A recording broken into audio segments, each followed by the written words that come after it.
आप देख रहे हैं Doaba today news network TT news, सत्य समर्पण साहस। नमस्कार, ये है टीटी न्यूज नेटवर्क और आप देख रहे हैं द पत्रकार बाबू में डेली स्पेशल डोज। मैं आपके साथ हिमांचल और कैमरे के पीछे जो हैं वो हैं सफल सोनी। डेली स्पेशल डोज के जरिए हम आपको दिखाएंगे दिन भर की विशिष्ट खबरें। तो फिर चलिए रुक करते हैं दिन भर की विशिष्ट खबरों की तरफ।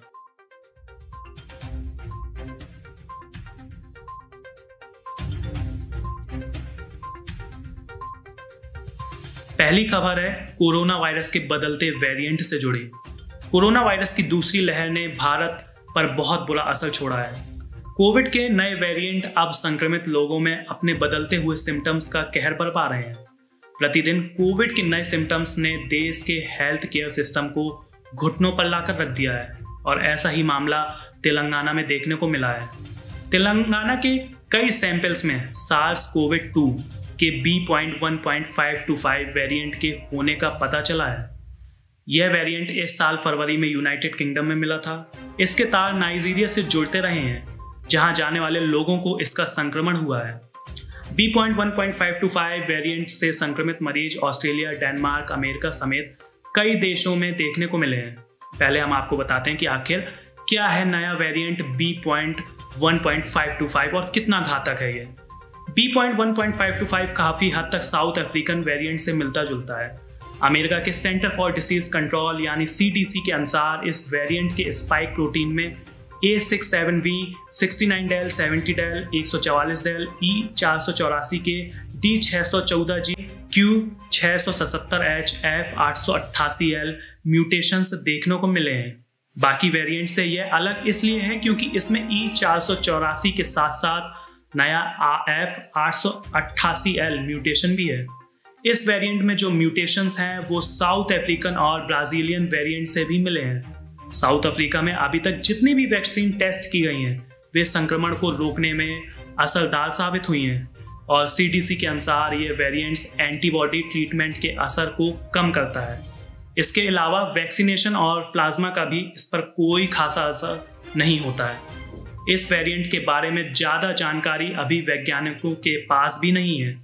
कई देशों में इस पर रिसर्च भी चल रही है और अप्रैल और मई के बीच में देश के रैंडमली एनालिसिस किए गए, जिसमें 22 सैंपल में से 16 सैंपल्स तेलंगाना के हैं।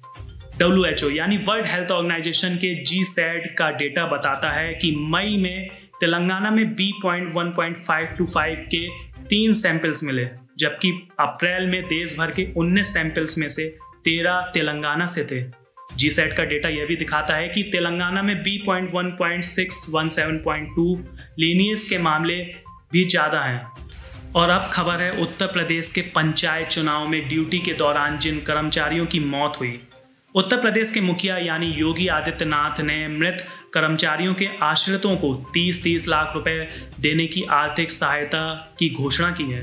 राज्य सरकार के प्रवक्ता के मुताबिक पंचायत चुनाव के दौरान जिन कर्मचारियों की ड्यूटी करते हुए मौत हो गई है उनके आश्रितों को सरकार की ओर से 30-30 लाख रुपए की अनुग्रह राशि दी जाएगी। आधिकारिक जानकारी के मुताबिक ड्यूटी अवधि की जो परिभाषा भारत निर्वाचन आयोग की तरफ से निर्धारित की गई है, जिसके आधार पर राज्य निर्वाचन आयोग द्वारा गाइडलाइन तय की गई, उसमें कोविड-19 की वजह से होने वाले संक्रमण व इसके फलस्वरूप होने वाली मृत्यु में जो समय लगता है उसका ध्यान नहीं रखा गया। अतः अनुग्रह राशि की पात्रता के लिए निर्वाचन ड्यूटी की तिथि से 30 दिन के अंदर कोविड-19 से होने वाली मृत्यु को पात्रता में लाया गया। इस आधार पर निर्वाचन ड्यूटी की तारीख से 30 दिन के भीतर कोविड-19 से होने वाली मौत को अनुग्रह राशि देने का मानक बनाया गया है। निर्वाचन आयोग की गाइडलाइन में बदलाव कर ड्यूटी अवधि को 30 दिन माना जाएगा। और तीसरी खबर भी उत्तर प्रदेश के लखनऊ से है।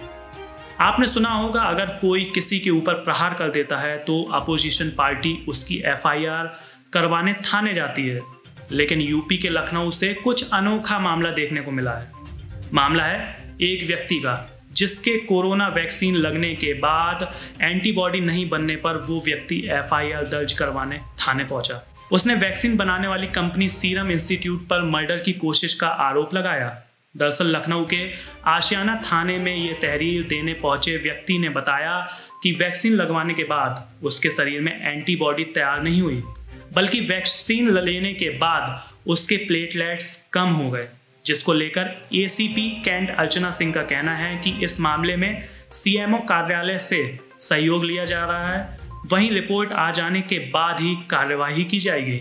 थाने में मुकदमा लिखवाने पहुंचे आशियाना निवासी प्रताप चंद्र ने बताया कि उन्होंने 8 अप्रैल को कोरोना का टीका लगवाया था, लेकिन टीका लगवाने से पहले उसे आईसीएमआर की प्रेस ब्रीफिंग से जानकारी मिली थी कि उनके शरीर में एंटीबॉडी बनने लगेगा, जिससे कोरोना संक्रमण का खतरा कम हो जाएगा।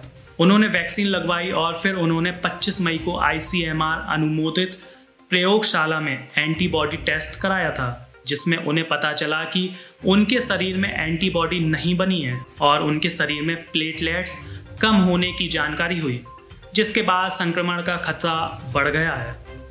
कोरोना काल में भगवान का फरिश्ता बनकर सामने आए एलोपैथी डॉक्टर्स के लिए योग गुरु रामदेव के बयानों को लेकर आज एलोपैथी डॉक्टर्स काला दिवस मना रहे हैं। एलोपैथ के लिए बेतुकी बयान को लेकर नाराज हैं एलोपैथी डॉक्टर्स और डॉक्टर्स लगातार उन पर कार्रवाई की मांग भी कर रहे हैं। रेजिडेंट डॉक्टर्स के फेडरेशन और आईएमए के डॉक्टर्स आज ब्लैक डे मना रहे हैं। हालांकि इससे मरीजों के इलाज पर कोई भी असर नहीं पड़ेगा। ऐसा दावा किया जा रहा है कि federation of resident doctors association India ने ऐलान किया है कि उनके सभी सदस्य डॉक्टर्स देश के अलग अलग हिस्सों में ब्लैक डे मना रहे हैं। इस दौरान सभी हेल्थ वर्कर्स पीपीई किट पर काली पट्टी बांधकर काम कर रहे हैं, लेकिन मरीजों को कोई परेशानी नहीं होने दी जा रही है। Federation of resident doctors association, Indian medical association और फेमा सहित कई मेडिकल ऑर्गेनाइजेशंस ने रामदेव के खिलाफ मोर्चाबंदी कर दी है। इसमें बिहार, कर्नाटका, महाराष्ट्र, उत्तर प्रदेश, जम्मू कश्मीर, हरियाणा, पंजाब, एमपी और राजस्थान तक सरकारी अस्पतालों में कार्यरत रेजिडेंट डॉक्टर शामिल हैं। वहीं पटना, भोपाल सहित अलग अलग एम्स के रेजिडेंट डॉक्टर्स एसोसिएशन यानी आरडीए ने भी बाबा रामदेव के खिलाफ विरोध प्रदर्शन कर रहे हैं। इंडियन मेडिकल एसोसिएशन के अध्यक्ष डॉक्टर सहजानंद प्रसाद सिंह ने कहा कि रामदेव के बयान से कोरोना काल में काम कर रहे डॉक्टरों के मनोबल पर असर पड़ा है, जो अपनी जान पर खेलकर मरीजों की फिक्र कर रहे हैं। उन्होंने कहा कि पहले की तरह अपना काम करते रहेंगे, लेकिन काली पट्टी बांधकर ही काम करेंगे। आईएमए के अध्यक्ष ने कहा कि सबसे ज्यादा बिहार में 149 डॉक्टरों की मौत कोविड की वजह से हुई है। पूरे देश में कम से कम 500 डॉक्टरों ने जान गंवाई है। इसमें उत्तर प्रदेश, दिल्ली और महाराष्ट्र के भी कई डॉक्टर शामिल हैं। अब खबर है दुनिया के सबसे ज्यादा आबादी वाले देश से यानी चीन से। चीन ने बड़ा फैसला लेते हुए 2 चाइल्ड पॉलिसी को खत्म करने का ऐलान कर दिया है।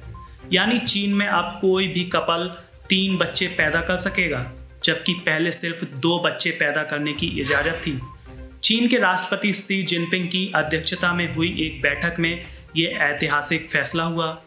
अब हम आपको बताते हैं कि आखिर 1.4 अरब की आबादी वाले हमारे पड़ोसी देश को क्यों लेना पड़ा यह ऐतिहासिक फैसला। दरअसल आबादी और जनसंख्या की धीमी रफ्तार को लेकर चीन की सरकार टेंशन में है और उसे भविष्य की चिंता सता रही है।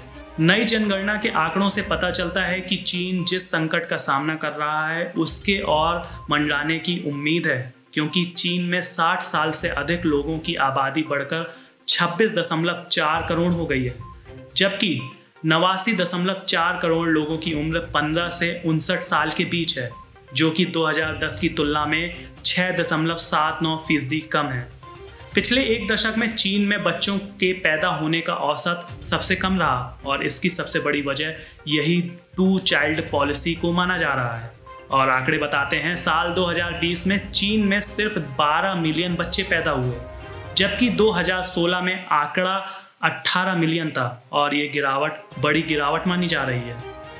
और अब डेली स्पेशल डोज के अंत में नजर डालते हैं हिस्ट्री ऑफ द डे यानी आज के इतिहास पर, कि आखिर आज के दिन ऐसी दुनिया में कौन सी घटना घटी जो एक इतिहास के रूप में बदल गई।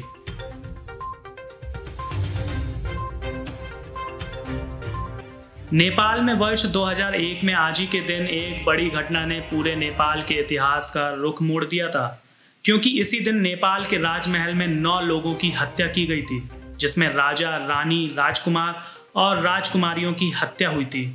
ये हत्याएं इसी परिवार के राजकुमार दीपेंद्र ने की थी। राजकुमार दीपेंद्र ने अपने माता पिता सहित 9 लोगों को गोली मारकर आखिरी में खुद को गोली मार ली थी। इस पूरे हत्याकांड की वजह थी कि राजकुमार दीपेंद्र अपनी पसंद से विवाह करना चाहते थे, लेकिन शाही परिवार इस रिश्ते से कदापि राजी नहीं था। 1 जून भारतीय सिनेमा के इतिहास में भी अपना अहम मुकाम रखता है, क्योंकि आज ही के दिन नरगिस दत्त का जन्म हुआ था। नरगिस दत्त हिंदी सिनेमा के इतिहास की सबसे बेहतरीन अभिनेत्रियों में गिना जाता है उनका नाम। नरगिस ने फिल्म मदर इंडिया में माँ के किरदार को उन्होंने जिस शिद्दत से जिया वो वाकई काबिले तारीफ है, और अन्य फिल्मों में भी वह पत्नी और प्रेमिका के किरदारों में भी उतनी ही सहज नजर आईं। वर्ष 1869 में थॉमस एल्वा एडिसन को इलेक्ट्रिक वोट रिकॉर्डर का पेटेंट मिला था। बाद में यही आविष्कार इलेक्ट्रॉनिक वोटिंग मशीन यानी ईवीएम का आधार बनी। वर्ष 1968 में आज ही के दिन विश्व प्रसिद्ध लेखिका और एक्टिविस्ट हेलेन केलर का निधन हुआ था। हेलेन केलर ने दुनिया भर की महिलाओं को वोट का अधिकार दिलाने और मजदूर से संबंधित उनके हक के लिए संघर्ष किया था। Helen Keller bachelor of arts की डिग्री लेने वाली दुनिया की पहली महिला थी, जो ना ही देख सकती थी और ना ही सुन सकती थी। और आज का दिन वर्ल्ड मिल्क डे है के रूप में मनाया जाता है। अक्सर भारत में कहा जाता है कि यहाँ पर दूध, घी की नदियाँ बहती हैं।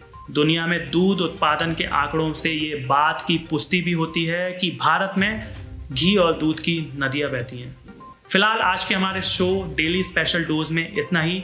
अब हमारी और आपकी मुलाकात फिर से कल होगी, जब हम आपको और भी दिन भर की विशिष्ट खबरों से रूबरू कराएंगे। तब तक के लिए आप स्वस्थ रहें, सुरक्षित रहें और जुड़े रहें हमारे चैनल द पत्रकार बाबू से और DT न्यूज़ नेटवर्क के साथ। धन्यवाद।